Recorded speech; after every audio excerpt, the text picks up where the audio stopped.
Bueno, muy bien. Ahora sí, entonces, les damos a todos la bienvenida a este ciclo de webinars 2024 del Departamento de Ciencias Básicas. Mi nombre es Agustina Jiménez y voy a estar moderando este webinar que se titula Luján, cuna de la paleontología de América del Sur. El webinar está a cargo de Juan Carlos Fernícola, quien es biólogo por la UBA, doctorado en Ciencias Biológicas de la Universidad de la República de Uruguay, profesor asociado del Departamento de Ciencias Básicas de la UNLU, responsable de la asignatura Biología Animal, investigador principal CONICET y secretario de Ciencia y Tecnología de la UNLU. La primera parte de la actividad será de exposición y sobre el final dejaremos el tiempo para las preguntas. Si lo desean pueden ir formulándolas a lo largo de la charla, pero por escrito en el chat para no interrumpir la exposición, y luego sobre el final las vamos a leer. Bueno, por último les comento que a través del chat les voy a compartir el enlace para completar el formulario para aquellos que quieran recibir el certificado de asistencia de esta charla. Ahí en ese formulario van a poder completar sus datos para que extendamos los certificados. Bueno, sin más presentación, entonces les damos formalmente la bienvenida a todos los presentes y a Juan, y bueno, le damos la palabra para comenzar.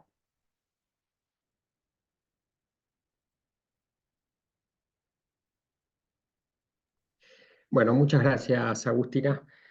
Buenas tardes a todos. Y bueno, vamos a empezar sin más preámbulo a dar la presentación que habíamos planificado para este momento, cuyo título, como dijo Agustina, Luján, cuna de la paleontología de América del Sur.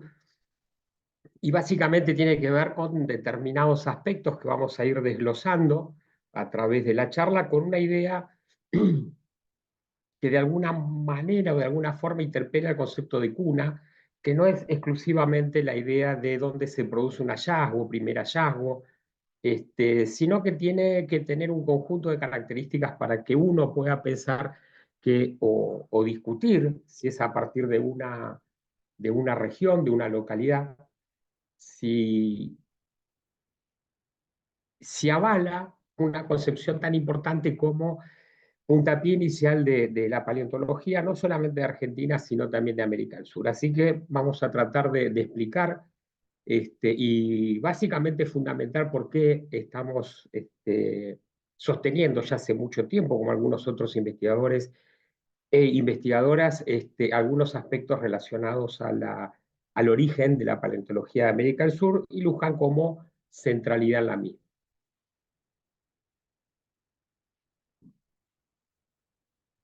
Bien, sin ahondar demasiado, pero antes de lo que va a ser un punto de inflexión, que es el hallazgo de un gran mamífero que se da a fines del siglo XVIII, las menciones previas o los reconocimientos previos que se hacían a algunos elementos óseos gigantes, se los asociaba a un gigantismo, pero de humano. Es decir, se reconocía la posibilidad de que estos elementos gigantes correspondieran a seres vivos, pero no se los reconocía como parte de, si se quiere, el acervo animal, sino se lo desglosaba directamente y se los relacionaba estrechamente con hombres gigantes que habían preexistido en América del Sur.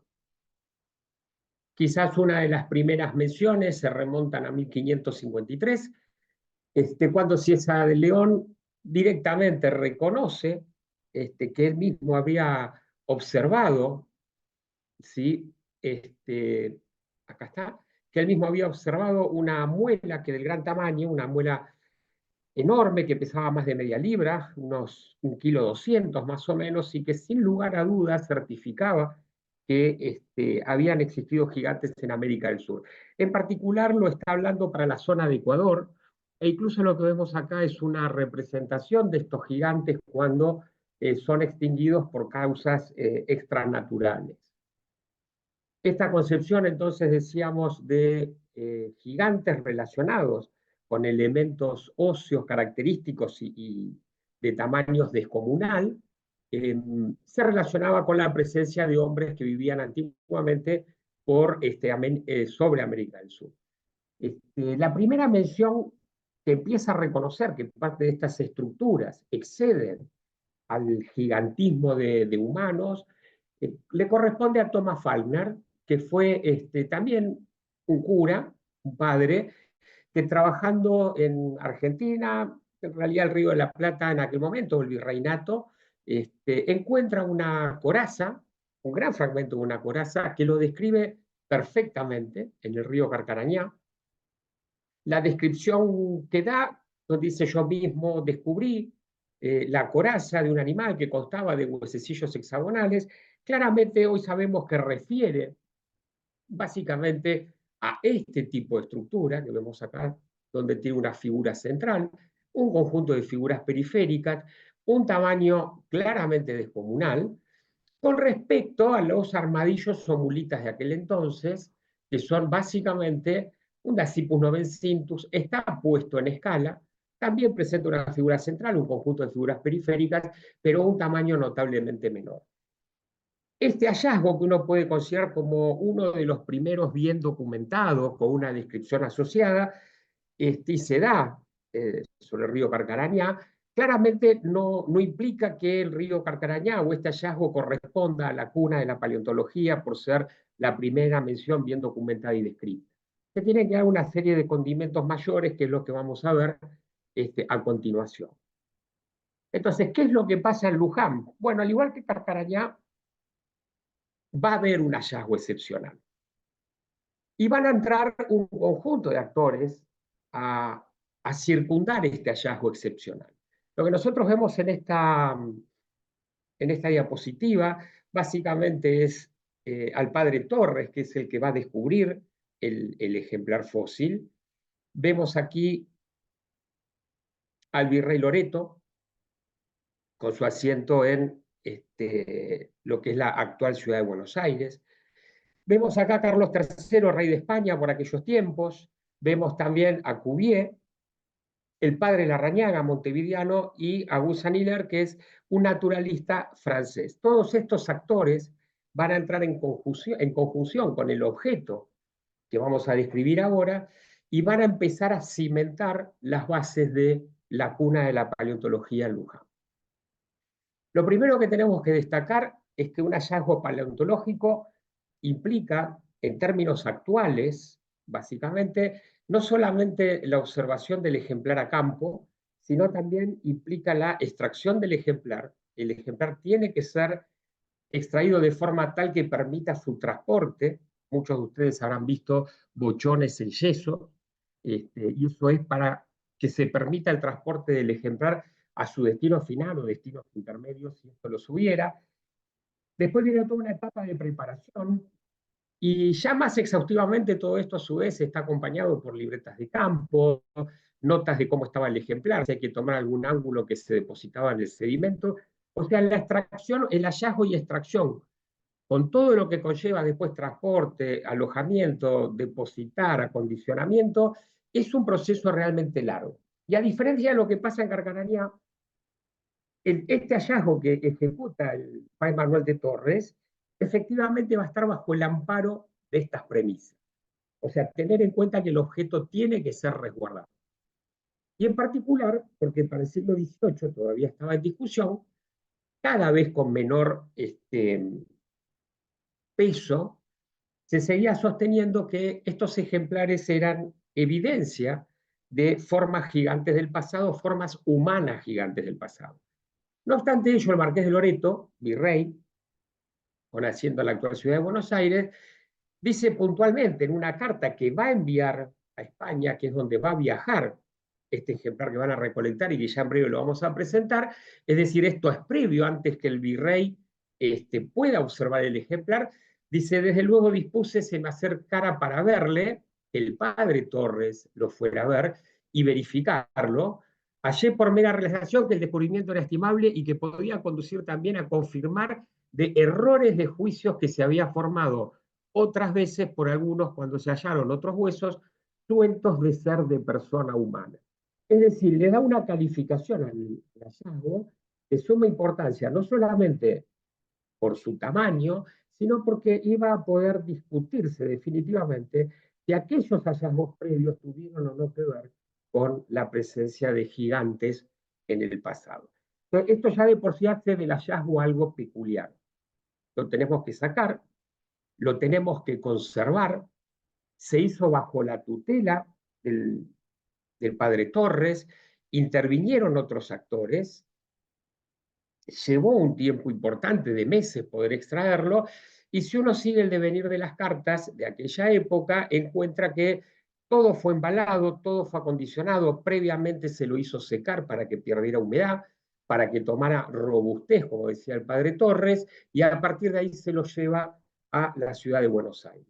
Una vez que llega a la ciudad de Buenos Aires, se hacen dibujos sobre el ejemplar, dibujos generales, dibujos particulares, pero al mismo tiempo se los embala en 7 cajas, describiendo en cada caja exactamente qué es lo que se está transportando hacia Madrid, y con la carta que les mencionaba antes, sale esto vía a España, es decir, a lo que va a ser su repositorio final, el actual Museo de Historia Natural de Madrid.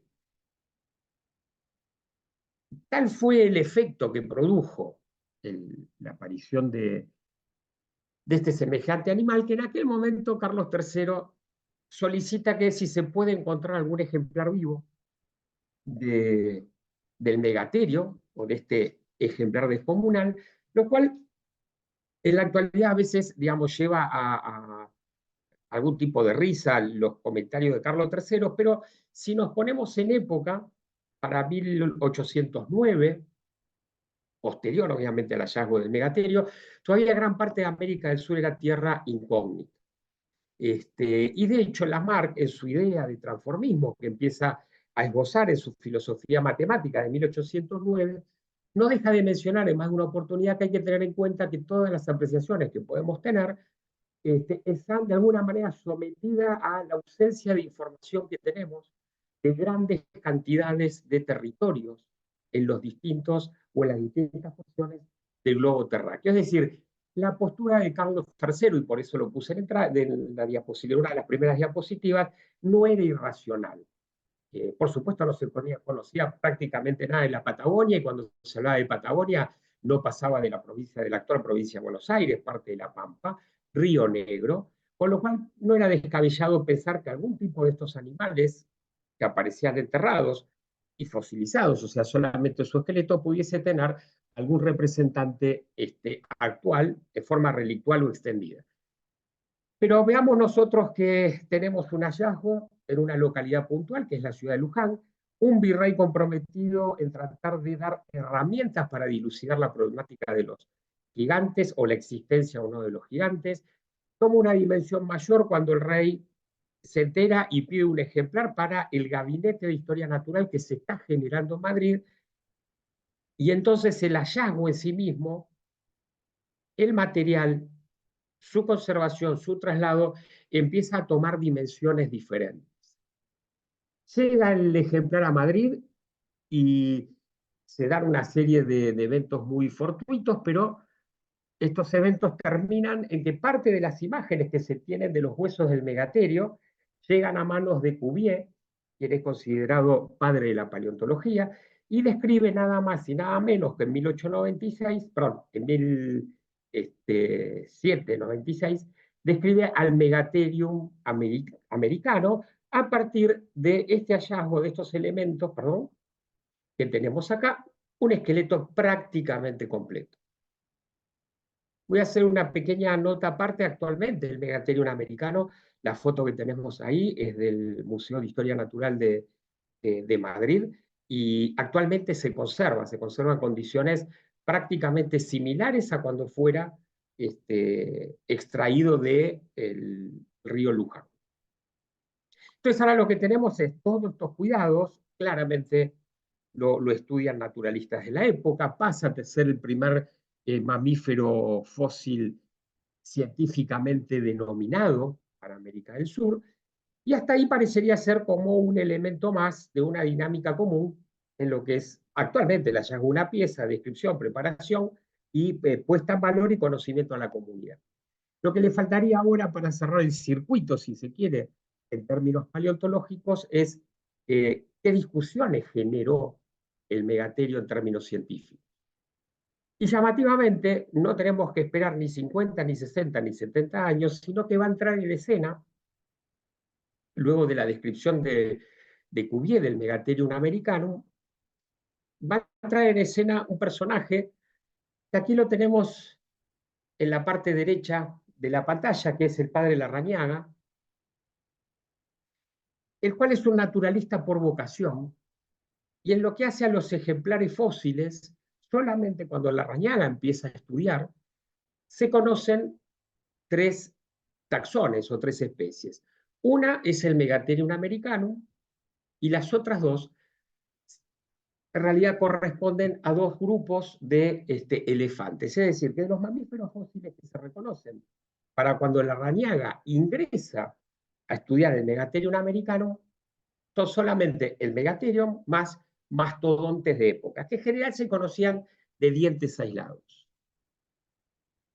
Entonces, acá tenemos una imagen de actualmente cómo se conserva el Megatherium.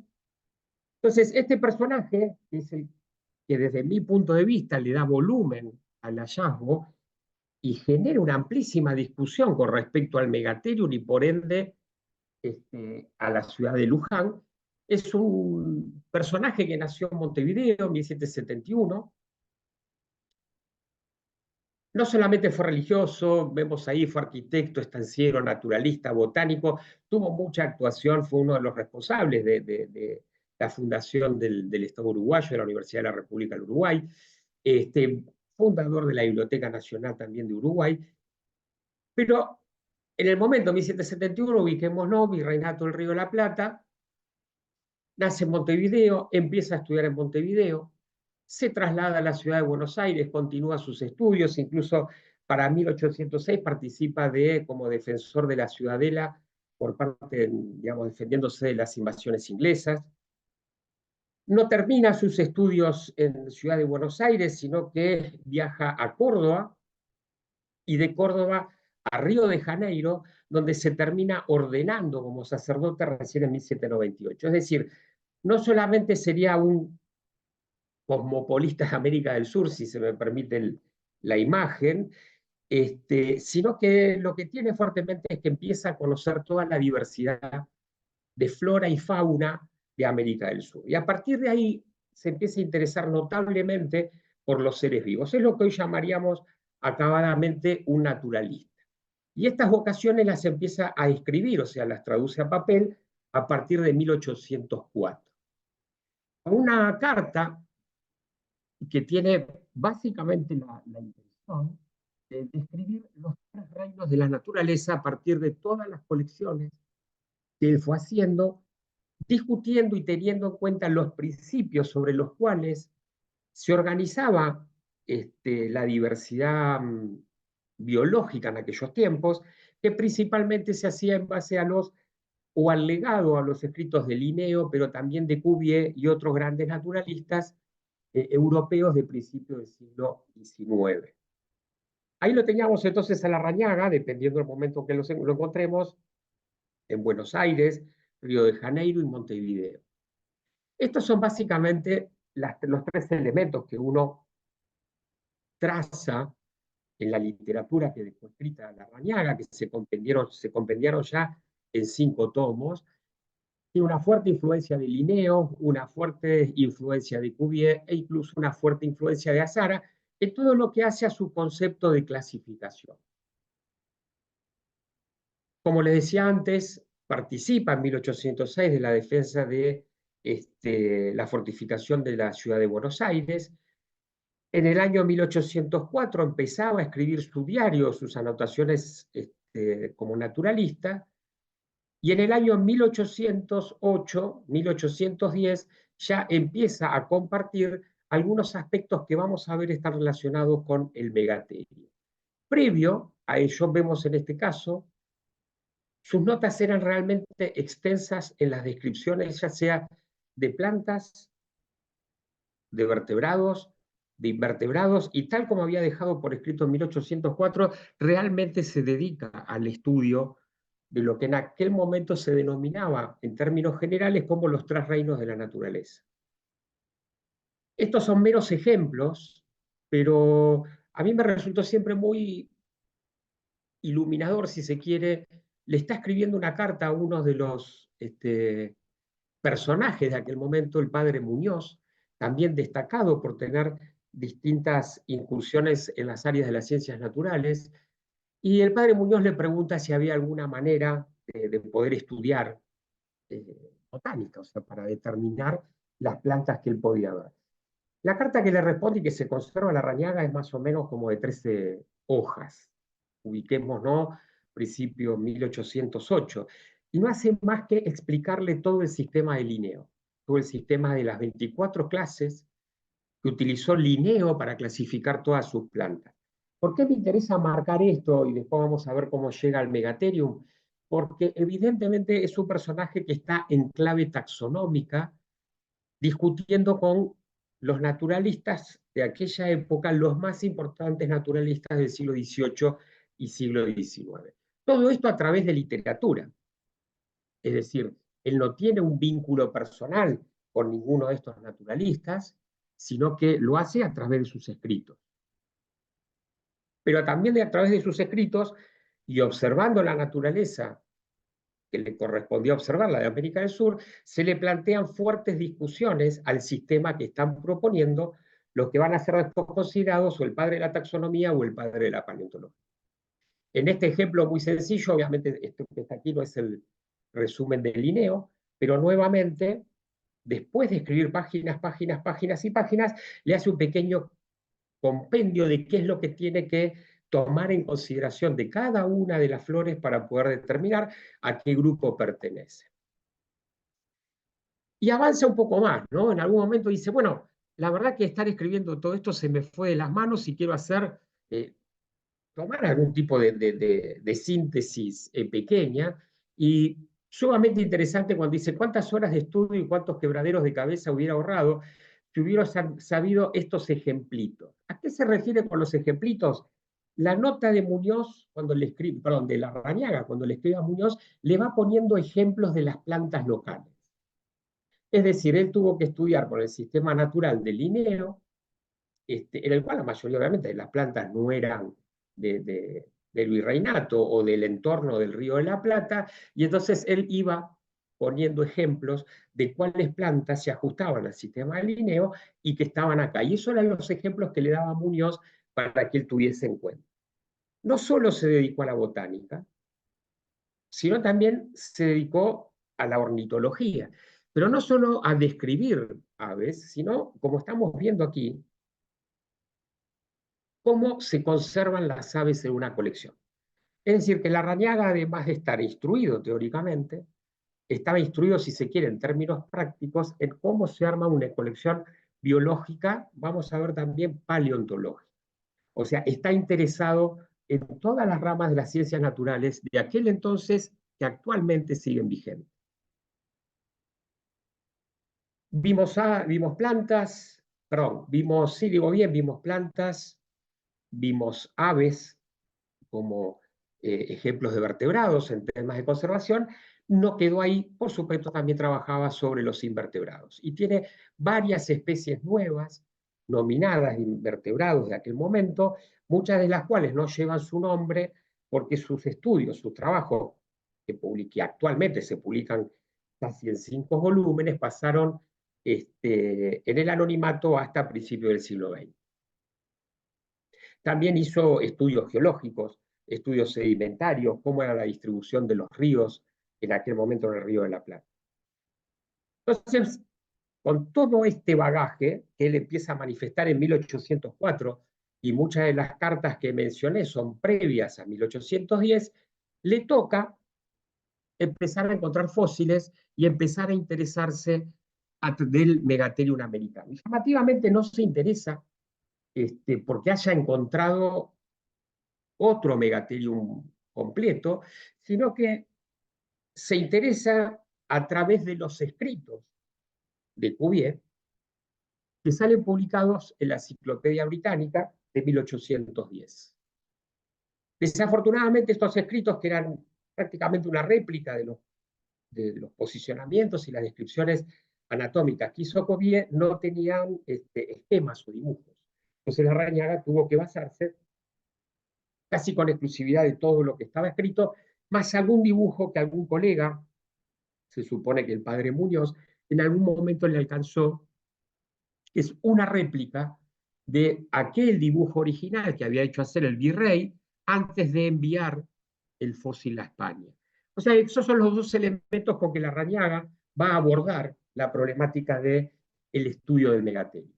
Es decir, lo hallamos, se encontró, se conservó, se preparó, se limpió, se dibujó, se tomaron medidas, se enviaron con todas las precauciones del caso, fue estudiado en Europa y al mismo tiempo ahora empieza a ser estudiado en el Río de la Plata. Y acá vemos en 1814 la que sería su primera descripción del megaterio y su primera transcripción de la información de la Enciclopedia Británica.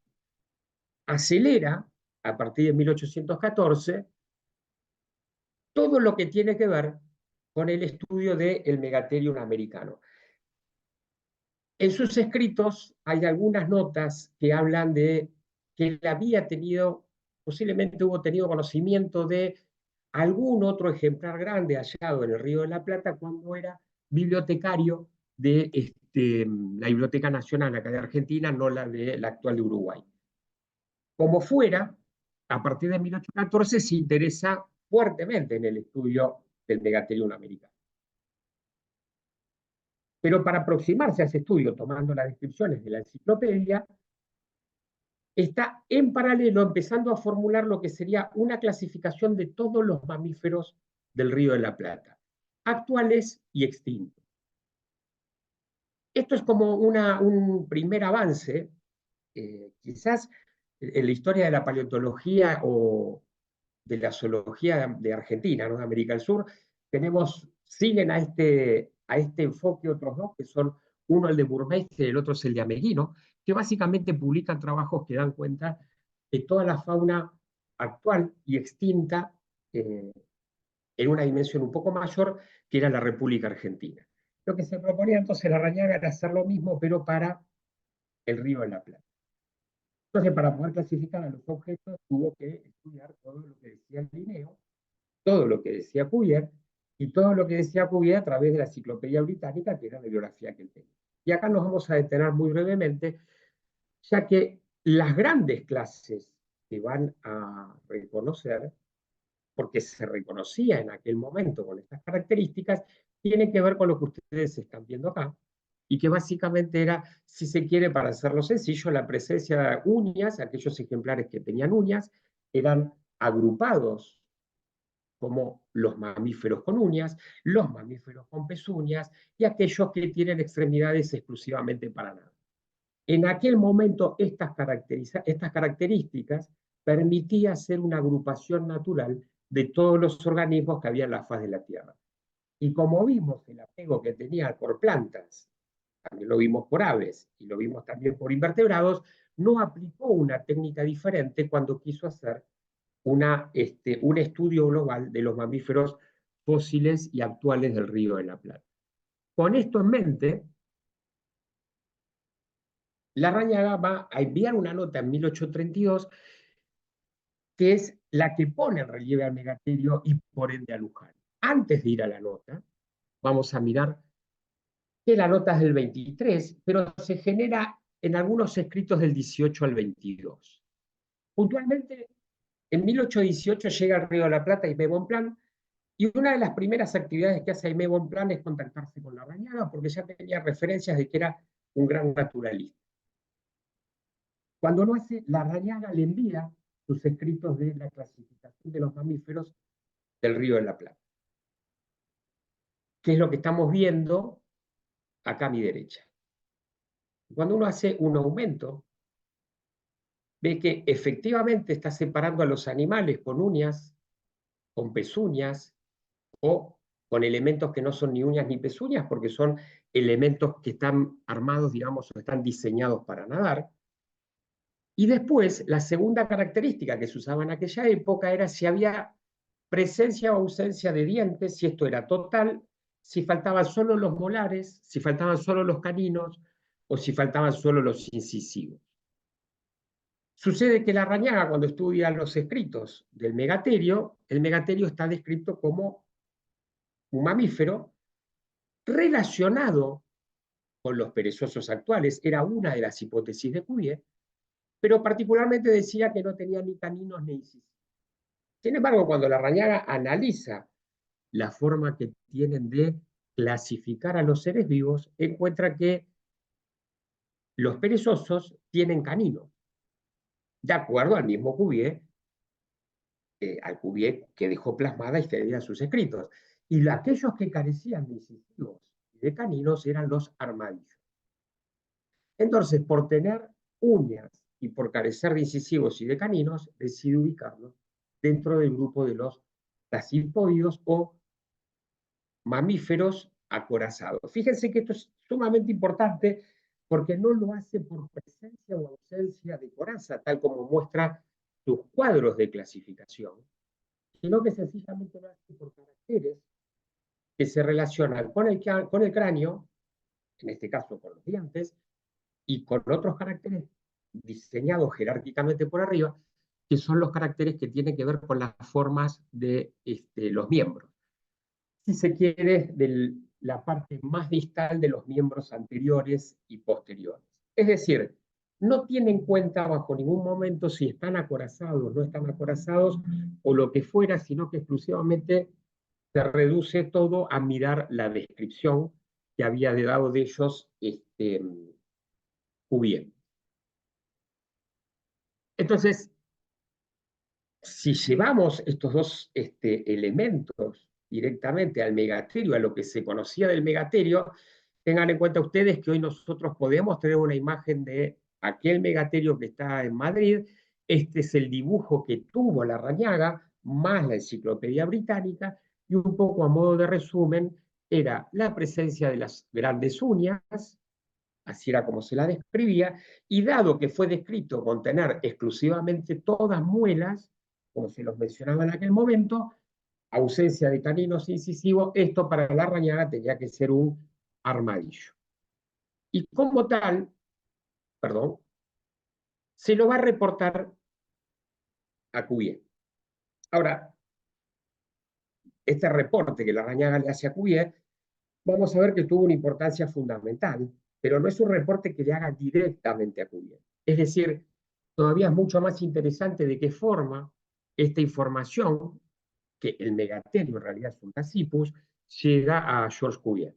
Entonces estábamos aquí mencionando cuáles eran las estructuras que le permitieron ubicar este organismo sin coraza a la vista dentro de los armadillos actuales. Lo que vemos acá es básicamente una ampliación de lo que habíamos visto antes, de por qué ubica al megaterio. Créanme que acá dice megaterio, esto es una imagen del original de la clasificación que efectuó Larrañaga de puño y letra con respecto a los mamíferos del Río de la Plata. Y cuando uno va desglosando hacia arriba, en las otras imágenes que le mostraba, es donde están los defectos de incisivos y de caninos y la presencia de uñas. Seguimos a la siguiente. No contento con enviarle a Bonpland una propuesta de clasificación de los mamíferos, le envía una segunda propuesta. Es aún más interesante porque vuelve a confirmar el hecho que basa sus análisis en la presencia de uñas y en qué cantidad de dientes, si tiene acá dice incisivos, qué cantidad de incisivos caninos o molares tienen los ejemplares. En esta segunda propuesta de clasificación, fíjense que aparece un megatherium cataphractum puesto con los perezosos. Cataphractum es en esencia una coraza. Es decir, que de cierta forma, para Larrañaga, la coraza era un carácter completamente secundario, porque está asignando megatherios acorazados a los perezosos, pero la primera clasificación asignaba megatherios sin corazas a los armadillos. ¿Y cuál es la diferencia entre uno y otro ejemplar? Que en este caso, solamente tendrían defecto de incisivo.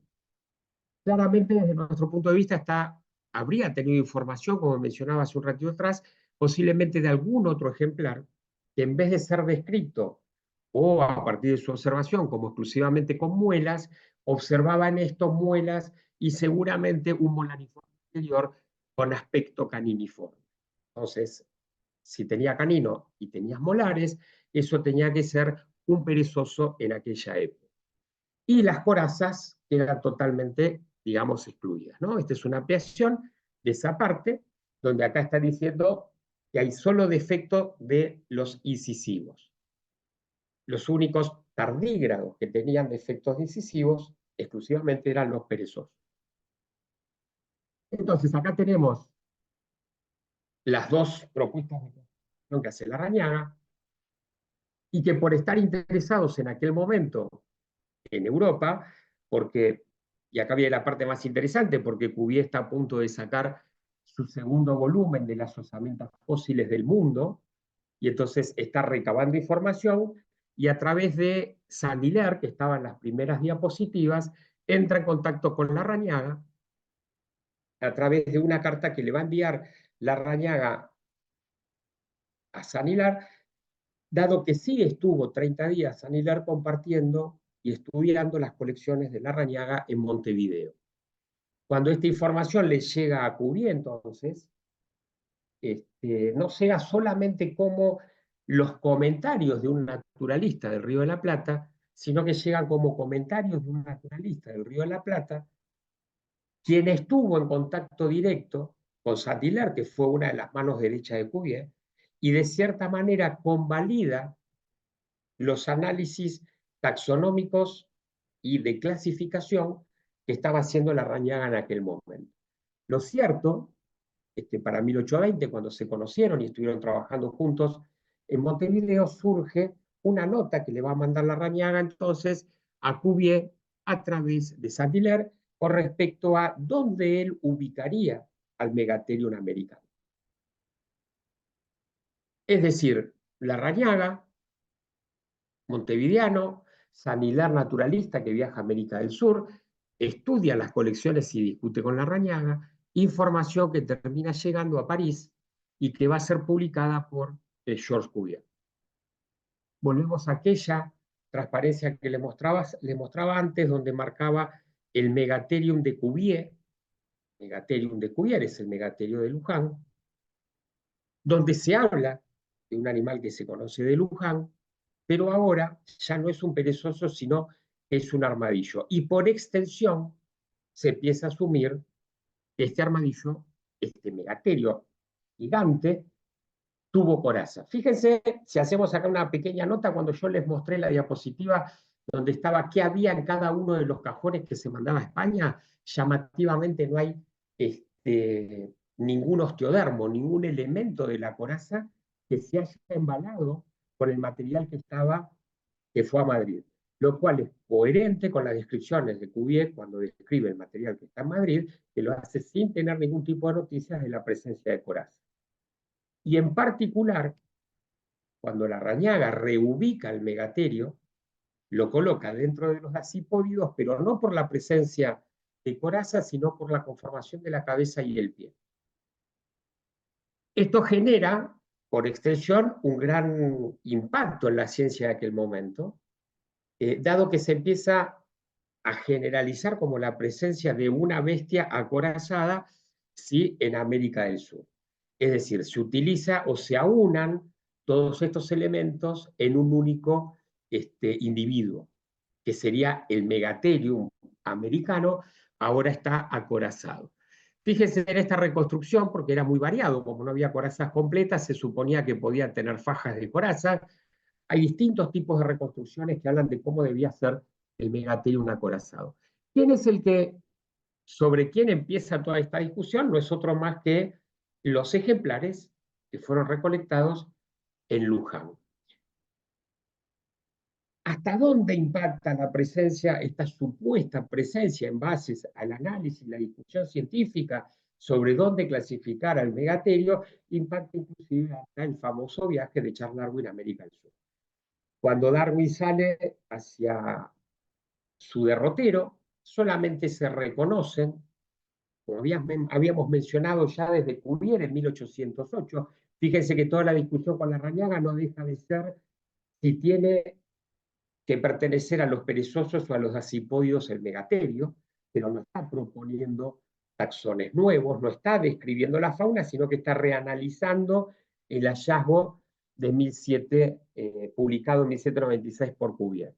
Y entonces queda unificada la idea de que un megaterio es grande, es gigante, tiene sus particularidades, pero tiene osteodermos, mientras que el otro que se conocía, que eran elefantes básicamente, carecen de osteodermos. Y es con esta idea que Darwin sale de su viaje por el Beagle, a través del mundo, circunvalando el mundo, y que llega a América del Sur. Hace ya mucho tiempo atrás hicimos un análisis de la fauna que estudió, de los ejemplares que estudió Darwin, y encontramos una similitud prácticamente perfecta sobre, teniendo en consideración sus notas de campos y sus cartas, sus notas de campo y sus cartas, que están publicadas en la red, ¿sí? En una página que se conoce como Darwin Online, están todas las cartas de Darwin de época, y él reporta sistemáticamente la presencia de megaterio. Lo que hoy conocemos como Toxodon platensis lo reporta como megaterio porque había sido recolectado en un punto cercano a Montevideo conjuntamente con osteodermos. Por lo tanto, dada la presencia de osteodermos, que son estos elementos, que eran los que conformaban la coraza de los armadillos, que eran la que se asumió, perdón, que tenía el megaterio de Luján, entonces cada vez que aparecía un osteodermo se configuraba la presencia de un megaterio. Indistinto el tipo de cráneo, porque se podía asumir que eran distintas especies. Si uno va mapeando presencia de osteodermos, cráneos y taxones, ve que, por ejemplo, en Montehermoso, otra vez, lo que conocemos como Celidotherium leptocephalum, en sus cartas aparece como megaterio.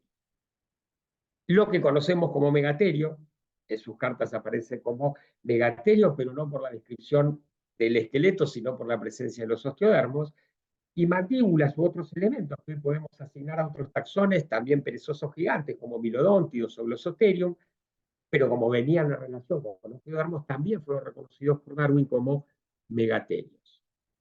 Un hecho que es sumamente interesante es que en Puerto San Julián se encuentran muchos elementos que fueron asignados a Macrauchenia patagónica, por Owen, y Darwin no la reporta básicamente como un megaterio. Ahí está abajo la cita. ¿Mm? Fíjense que dice, encontré muchos huesos perfectos de un gran animal similar a un mastodon. Y una de las características es que carecen de osteodermo. O sea, posiblemente se haya permitido pensar que tenía que ser algún otro ejemplar, no un megaterio, porque en todo el yacimiento no encontró ningún osteodermo. Entonces, hoy sabemos claramente que todos estos osteodermos que aparecían por distintos lugares, y ya después Owen, que fue el que estudió los fósiles que recolectó en su momento Darwin, sabemos que pertenecen al grupo de los gliptodontes, que poco tiene que ver con los megatherium, y en particular en su momento se reconocieron dos tipos de especies. El encargado, recién mencioné, de hacer este desglose entre megatherium acorazado, sacarle la coraza, entender que estos eran elementos relacionados a otros animales que se van a denominar gliptodontes y que el esqueleto carente de coraza es el único que corresponde a los perezosos gigantes como megatherium. Toda esta discusión surge básicamente a partir de un único ejemplar que es recolectado, ¿sí?, en Luján, que es lo que tenemos aquí. Es una imagen que se publicó en 1841, cuando todavía, más allá de los trabajos de Owen, se seguía pensando que podía haber megatherios acorazados, pero todo esto que vemos en nosotros, y por lo cual es uno de los elementos que planteamos que Luján es cuna de la paleontología de América del Sur, se centran no solamente en el hallazgo, la extracción, acondicionamiento, transporte, armado, exhibición y estudio, publicación de los resultados, sino también en la confrontación con otros estudios. Es decir, las piezas que surgen de Luján ponen a Luján y a la megafauna de América del Sur en una dimensión que uno permite reconocer que formaron parte de una importante discusión de época con hallazgo, perdón, con implicancia en todos los niveles de decisión científica relacionados con la paleontología de vertebrados. Por ejemplo, muchos naturalistas hicieron o intentaron hacer un montón de cosas para poder hacerse con ejemplares completos de la región del Luján, de tener muestras de los organismos que venían de la región de Luján o de Luján mismo. O sea que esto para nosotros es un primer elemento, si se quiere, fundante del concepto cuna de la paleontología. Es un elemento que tiene como eje central la presencia de un ejemplar de condiciones completamente excepcionales para la época, pero condiciones también que permitieron que se lo conserve, por aquello de terminar de discutir si había gigantes o no en América del Sur, que llegue efectivamente íntegro a Europa, que fue estudiado por quien va a ser reconocido como el padre de la paleontología, pero que a su vez empieza a formar parte de una discusión y se difunde mundialmente por este elemento fortuito que fue interpretar que Larrañaga estaba clasificando al megaterio por la presencia de una coraza y no por los elementos que él discutía de la clasificación de él. Dicho esto, empieza una segunda parte de Luján en el concepto de cuna de la paleontología, ya no solamente como América del Sur, sino como un concepto un poquitito más amplio. Por supuesto, Luján, cuna de la paleontología, nada que ver, pero lo que digo es, esto fuese un hallazgo fortuito, un único ejemplar, que generó toda esta disputa, pero si en la zona no aparece ningún otro ejemplar, se hace difícil pensarlo como el lugar de nacimiento de una disciplina para mí. Yo me voy a detener exclusivamente un poquitito en Ameguino, así le damos un poco más de tiempo, nos quedan 10 minutos de charla, creo que vamos a llegar bien, pero no me quiero olvidar ni de Francisco Muñiz ni de Hermann Burmeister. Y básicamente porque Muñiz como paleontólogo tiene, por supuesto que fue médico, participó en todo lo que es las luchas que se dieron en aquel momento, ¿sí? Por la independencia posterior, el afianzamiento de la República Argentina, es reconocido mundialmente, hizo una de las colecciones paleontológicas más importantes. Quizás el ejemplar más relacionado con Muñiz es el Lesmilodo. Lo que estamos viendo ahí es una fotografía también de una época donde esta incipiente ciencia en América del Sur empieza a ser cultivada por distintos personajes, al igual que la Larrañaga es compleja la historia de la colección de Muñiz, pero también se la relaciona con el gobernador Rosas en su momento y digamos, el presidente de la Confederación, en términos de apropiación o no de la colección de Muñiz, o al menos de parte de la misma. También tuvo relacionamiento con otros científicos no menos destacados de la época, que Cuvier, sino que directamente con Charles Darwin, con el cual se cambiaba directamente, por algunos problemas de unas vacas actuales. Es decir, Muñiz tiene una dimensión importante dentro de la paleontología, y como bien he señalado muchas veces, seguramente debe ser considerado el padre de la paleontología argentina. Ahora bien, empieza de alguna manera a expandir el concepto de hallazgo. Si bien tiene elementos de descripción, son elementos para la época incluso, detallados, pero muy individual con respecto a los organismos, sin hacer ningún tipo de mención más con respecto a cuántos grupos, cuántos no grupos, o un análisis más exhaustivo, ¿sí?, de la fauna que está colectando, pero indiscutiblemente los nomina taxonómicamente, los describe con detalle y empieza a ampliar el conocimiento de la fauna de la provincia de Buenos Aires a través de la región de Luján. En igual sentido, va a pasar con Burmeister. Burmeister llega a la Argentina en 1862, asume la dirección del Museo Público de Buenos Aires, actual Museo Bernardino Rivadavia.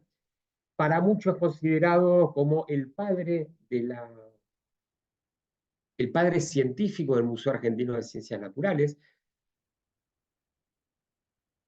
De alguna manera funda los elementos científicos de esta institución, y entre ellos la publicación de muchas monografías, muchos estudios muy detallados de distintos taxones que formaban parte de la fauna del territorio bonaerense, de la fauna paleontológica, más allá de que Burmeister también trabajó con actuales.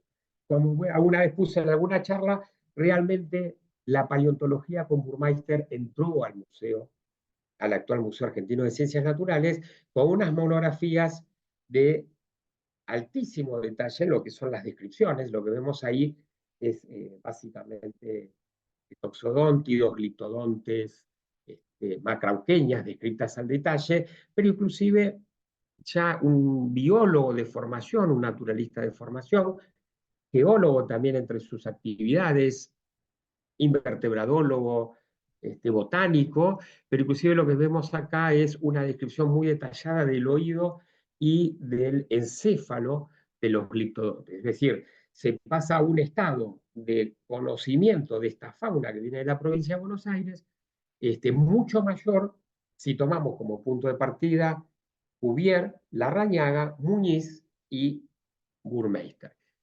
No obstante, esto sigue incrementando dentro de la paleontología de vertebrados el conocimiento de estos grupos que tenemos. Pero faltan algunas palabras que uno entiende que son de vital importancia para definitivamente cerrar la idea de cuna de la paleontología.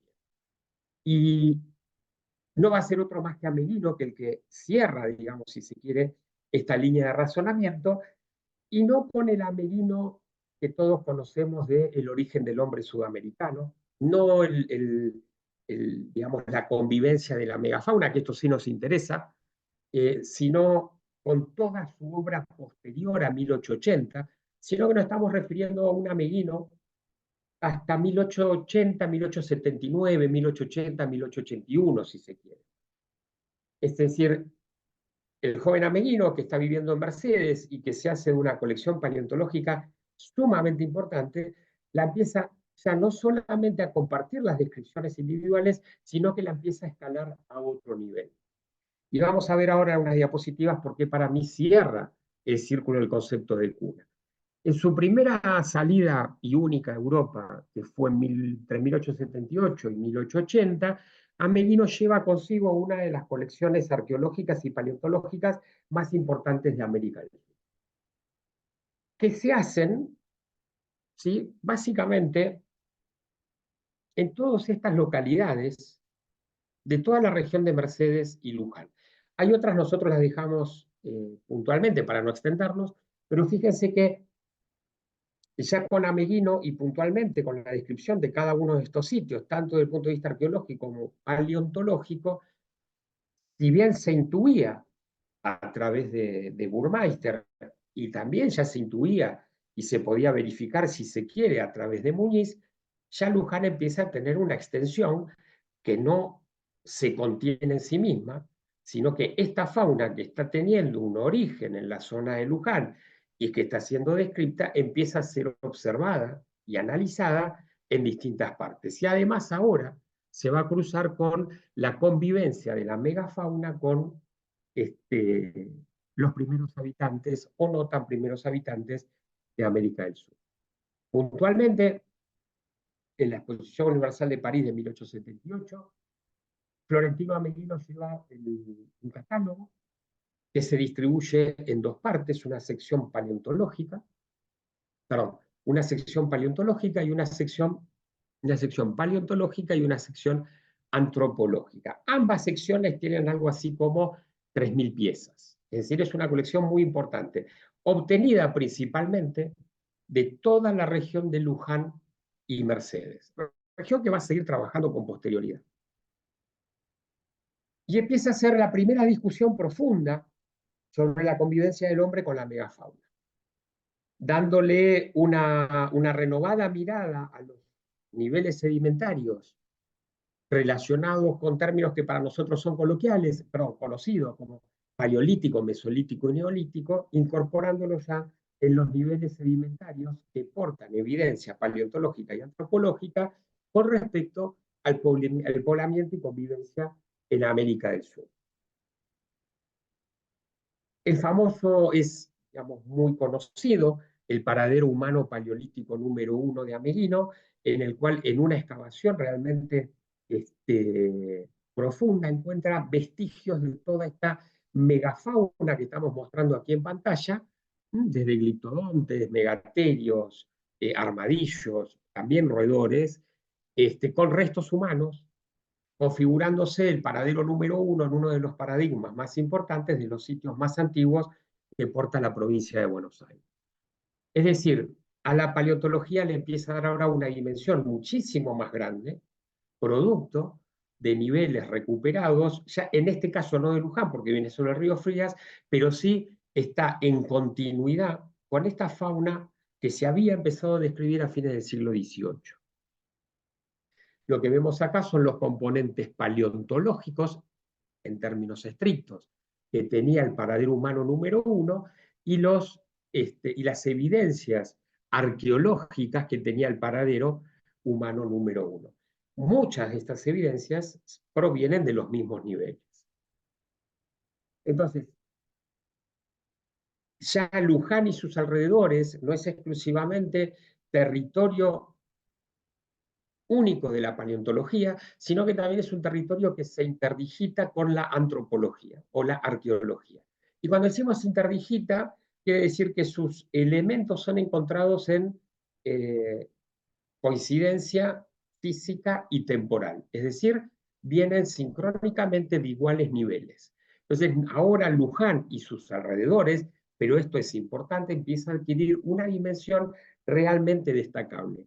Y hasta el punto, y esto creo que con esto cerramos la presentación, tenemos el hallazgo, tuvimos la descripción, tuvimos la conservación, las piezas están actualmente, disparó eso toda una discusión de época con respecto a el megaterio, su taxonomía, su forma y su clasificación, en la cual participaron actores propios de, digamos, de estas regiones y actores propios del viejo continente.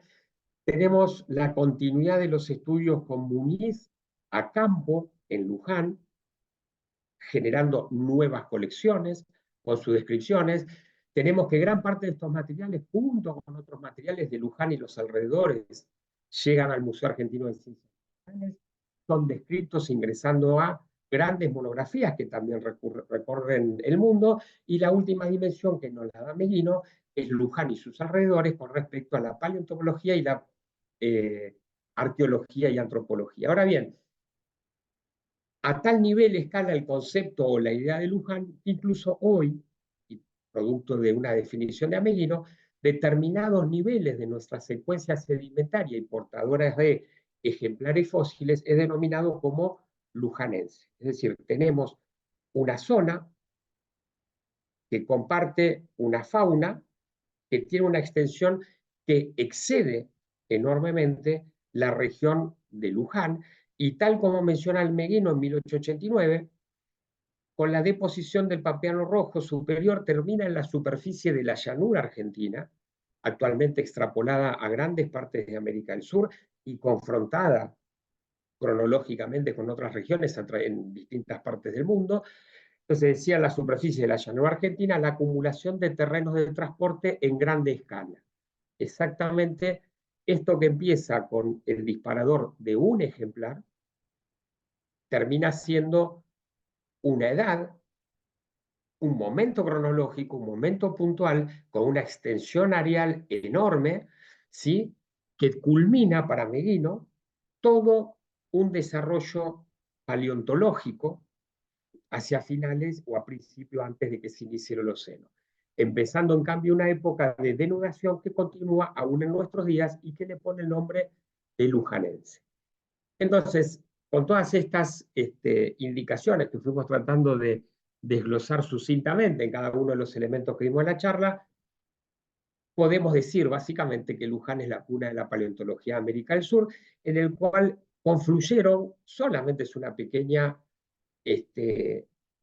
síntesis de algunos de los personajes que fuimos mencionando a través de la charla, haciendo eje en el megaterio, ¿sí? Como primer disparador de la paleontología en la zona, pero fíjense que tenemos personajes que van, por supuesto, desde naturalistas locales, naturalistas internacionales, políticos locales, políticos internacionales, médicos, curas, laicos, o sea, Luján termina siendo como el epicentro de todo un concepto paleontológico que actualmente atraviesa por mucho, claramente, y es lo esperable, ¿sí? Porque es cuna y expansión de una de las herramientas de la ciencia de la Tierra, que es la paleontología. Bueno, les agradezco que prestaran atención durante tanto tiempo y ahora la idea es poder escucharlos a ustedes con las preguntas que tengan para hacer. Muchas gracias, Juan Carlos. Muy interesante la charla. Eh, bueno, aquí estamos entonces para escuchar las preguntas o los comentarios de los participantes. Si alguien lo desea, puede abrir el micrófono o también podrían escribir la consulta por el chat.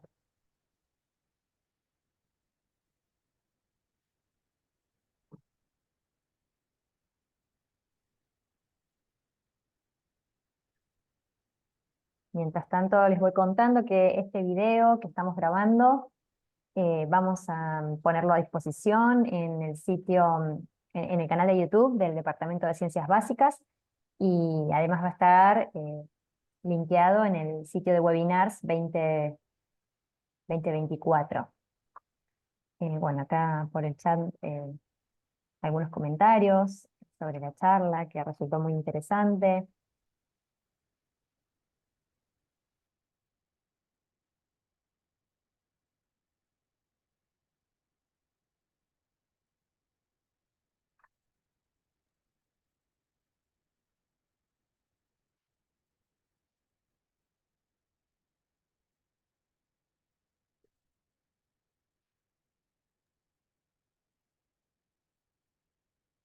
Bueno, parece que no quedaron preguntas. Fue todo muy, muy claro y muy linda la narración, muy entretenida. Este,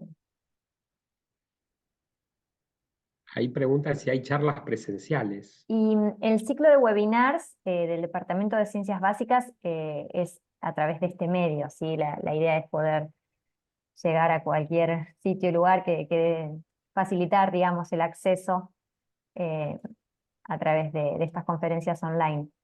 Pero bueno, sí, actividades presenciales en la universidad surgen, por supuesto, eh, diversas, ¿no? O sea, hay cursos, hay otro tipo de actividades. Por ahora, esta actividad forma parte de un ciclo de webinars que son charlas de divulgación eh, y, bueno, tienen este formato.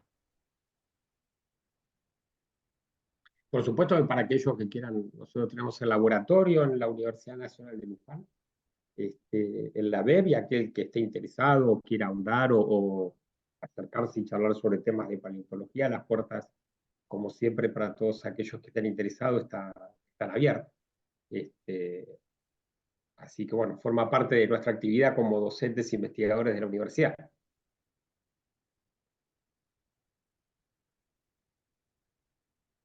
Bárbaro. Bueno, y si alguien deseara hacer alguna consulta, no sé si hay algún mail o, bueno, por ahí buscar. Les paso eventualmente mi correo por acá. Bueno,